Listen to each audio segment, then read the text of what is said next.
السلام علیکم ګرانو کتونکو د ماستر انبر خان انبر صاحب سره دی وخت کې په کټی غړې کې ناست یم او د دینا ډیر یو مزیدار رباعي او یو غزل ته ناورو تاسو دین هم خون واخلئ انبر خان صاحب جی السلام علیکم زه تاسو ته یو رباعي او غزل ویم ارشاد وی تشین باغ شه ما د هغه باغ مالیار کا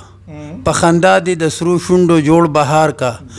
ته یو ګل شه په چمن کې زه بورایم دا د زړه بلبل ملا ګټ په چغار کا وی په ګردونو باندې ړون چې د جفایم رانه لرې په دیدن ګرد غبار کا وی لکه شمه په خپل سر باندې اور بل کړه د پتنګ غونته کې ما د ځان هزار کا اول ښه میخ زما په یارۍ وکړه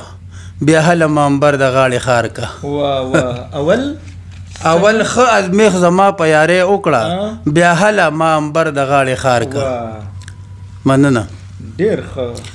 دا بل یو غزل دی جی ارشاد وی دلته تا پرېښودي د راتلو څه دي وی پرېښې د جانانه د جرګو څه دي وی تا اول په خپله زه مین کړمه اوس پکې لاوی د لیونو څه دي وی هر څه ختم کړي تا په خپله دي پاتې پکې اوس د رښتینو څه دي او وی داسې به دې پرېږدي چې حیران به شي خدای خبر د ښکلو په زړګو څه دي او ځکه نن ډېره امبر صحرا کې شو کلي کې نور د اوسېدو څه دي شکریه